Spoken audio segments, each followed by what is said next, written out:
रचनाकार और बढ़ा देना, क्योंकि दोनों वरिष्ठ वो उसमें नहीं, वो भी लेकिन रचनाकार हैं। चाहे गायत्री जी को नहीं आपने उसमें जोड़ा और मालती जी को नहीं, दोनों हमारे विशिष्ट हैं, लेकिन संख्या रचनाकारों की बात कर रहे हैं। बहुजन हिताय बहुजन सुखाय की बात, क्योंकि रचना संग्रह ये 25 रचनाकारों का एक महत्वपूर्ण दस्तावेज, और इसमें जो है लगभग 270 कविताओं का संकलन जो आपने लिखा है, इसमें 270 कविताएं हैं। और 270 कविताएं सोचिए, एक एक कविता को रचने के लिए एक एक कवि को गहराई से जब रचना लिखता है, तो आप ही शब्द अभी कह रही हैं कि प्रसव पीड़ा 9 माह के बाद जब रचना, जिस प्रकार से एक नारी को अपने बच्चे का मुंह देखने के बाद प्रसन्नता होती है, एक कविता की रचना के बाद ही वही प्रसन्नता एक कवि को। तो 270 सृजनाएं कहीं ना कहीं इस धरती पर एक साथ आना लोगों के लिए एक महत्वपूर्ण दस्तावेज के तौर पर ये कविता संग्रह है। अब इसमें शुरुआत जो मैंने की पढ़ने की पलटाने की, उसमें बहुत सारी चीज़ें हैं। आपने जैसे शोभा जी के बारे में क्या कहें, लेकिन कहना जरूरी भी है, क्योंकि इनकी रचनाएं, एक थी मल्लिका रूह के साए तेरे मेरे दरमियाँ, जो उनकी रचनाएं हैं उसको बंधन को तोड़ते हुए संपादक के कलम के माध्यम से, चाहे पहली किताब आई हो, ये किताब आई हो, निश्चित तौर से एक नया काम किया और गहराई से काम करके एक अच्छा काम करना, क्योंकि श्रम साध्य काम है।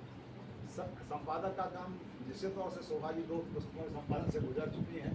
इतने सारे लोगों को एक साथ रखना और उनके संयोजन बनाना एक बहुत बड़ा कठिन काम होता है, क्योंकि जैसा कि एक किसी कोटेशन है शिक्षकों के लिए कहा जाता है, वो बुद्धिजीवी को ही लागू होता है कि सबको एक साथ रखना बहुत दुष्कर कार्य है। उसको तुलना वो जिंदा मेढक तोड़ने जैसे देते हैं। तो कहीं ना कहीं हम रचनाकार, क्योंकि बुद्धिजीवी रचनाकार हैं, सहमति होना स्वाभाविक नहीं, असहमति होती है, लेकिन हम बार बार कहते हैं कि मतभेद तो होंगे, वैचारिक मतभेद होंगे, मनभेद नहीं होना चाहिए। रचनाकार की बड़ी विशेषता है, वो सबको लेकर के आपने जो एक दस्तावेज तैयार किया, ये एक हमारे सुधार्थियों के लिए, रचनाकारों के लिए तो महत्वपूर्ण है ही। जो कोई आगे चल करके रिसर्च का काम, विषयों पर काम करने जा रहा है, नारियों की स्थिति पर काम करने जा रहा है, रचना एक दशक के संदर्भ में बुंदेलखंड की महिलाओं की रचना धर्मता क्या है, तो उसके लिए एक महत्वपूर्ण है कि रेफरेंस ग्रंथ भी बन सकता है, क्योंकि इतनी सारी रचनाएं एक साथ उसे मिल जाएंगी। तो इस रूप में भी एक महत्वपूर्ण कहीं ना कहीं ये किताब हमें लगती है। दूसरी,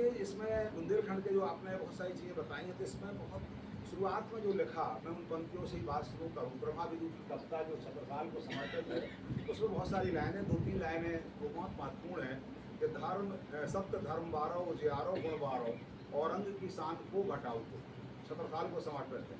बाद में वो लिखती हैं उसी पंक्तियों में कि चंपत को लाल देशद्रोहियों का काल और दीन प्रतिपालन नर नार को कहा तो माता इनकी लाल कुंवर को लाल उसमें आया।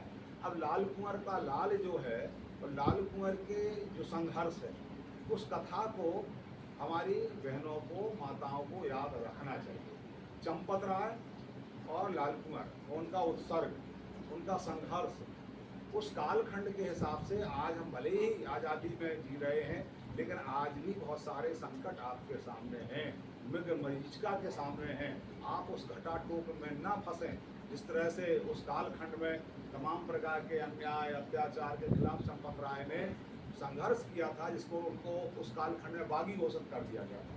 बागी वो होता है जो व्यवस्था तंत्र को तोड़ करके न्याय के पक्ष में रहता है। तो आज भी मैं ये सोचता हूँ, हो सकता है असहमत हो, कि आपको भी बहुत सारी रूढ़ियों को, बहुत सारे तमाम माया मृग जो मीडिया और धन का है, उसको तोड़ करके नारी शक्ति के पक्ष में लिखने के लिए प्रतिबद्ध होना चाहिए। यदि चकाचौंध में रह करके आप इस प्रकार के केवल अपनी कलम को, क्योंकि कलम बिक गई तो फिर वो कलम आपकी कोई महत्वपूर्ण नहीं है। ठीक है, छप गई, छपने के बाद उसका मुश्किल से 10-20 साल जिंदा रहेगी, काल में कवलित हो जाएगी। रचनाएं वो बड़ी होती हैं जिसमें भविष्य की दृष्टि होती है, जिसमें दूसरे का दुख दर्द होता है। उन अनाम असंख्य जो महिलाएं हैं आज समाज में, आप देख रही हो, चारों गांव में भी हैं, शहर में भी हैं, जो तमाम काम कर रही हैं, जिनके पास लिखने के लिए वाणी नहीं है या समय नहीं है, उनकी वाणी की प्रतिनिधित्व यदि आप कर सकें। वो बार बार वही कहता हूँ कि अनुभूति को व्यापकता दें, अनुभव को व्यापकता दें, अपने कैनवास को बढ़ाएं, केवल ऋतु वर्णन, केवल तमाम प्रकार का प्रशस्ति वर्णन या तमाम सुविधाओं का या सुख का वर्णन तो हो ही, लेकिन वो दुखों के प्रति संघर्ष करने की क्षमता भी कहीं ना कहीं हमें ये लगता है कि इस प्रकार से आपको लाल कुंवर जो बात है, तो चंपत राय के संघर्ष को लाल कुंवर की कहानी, सारंगा कहानी प्रेमचंद ने लिखी है, आप पढ़ लीजिए। एक क्या मना स्थिति रही होगी जो मुगलों से संघर्ष कर रही है, बुखार में पति पीड़ित हो रहा है, सगे संबंधी रिश्तेदारों ने उनको एक प्रकार से सहयोग देना मना कर दिया है, अंतिम अवस्था में पालकी में लेके जा रही हैं और मुगल सरकार उनसे सैनिकों से डर जाती हैं और उनका पति कहता है कि कटार से तुम हमको मार दो, जिंदा वहाँ पर हमको उनके हाथ न जाए। अब वो पतिव्रता जिसने 7 वचन लिए, अग्नि के सामने साक्षी लिए, अपने पति को क्या मना स्थिति होगी, उस मना स्थिति को सोचकर मैं तो सहज जाता हूँ। बहुत सारी स्थितियाँ कि उस कटार से पहले पति को मारा और फिर आत्महत्या। तो ऐसी परंपरा जो है, उस परंपरा को लेकर के कहीं ना कहीं हम उस मिट्टी में हैं, उस धरा में हैं, जहाँ पर इस प्रकार की नारियाँ, इस प्रकार की वीरांगनाएं हुई हैं और जिनके पीछे संघर्ष क्या था, अपना स्वार्थ थोड़ी था। छत्रसाल का उससे संदर्भ में बात आगे, छत्रसाल के सब कहानी आप सबको पता है, छत्रसाल में कुछ थे नहीं है, शून्य से शिखर तक गए। इस तरह से छत्रसाल की देवकुमार और कमलापत की कहानी को उसको लेकर के आप मकबरा वहाँ बना हुआ है, इसमें उनका देख लीजिए। ये सारी चीज़ें मैं इस प्रकार से यहाँ पर छत्रसाल के माध्यम से इस बात रखना चाहूँगा।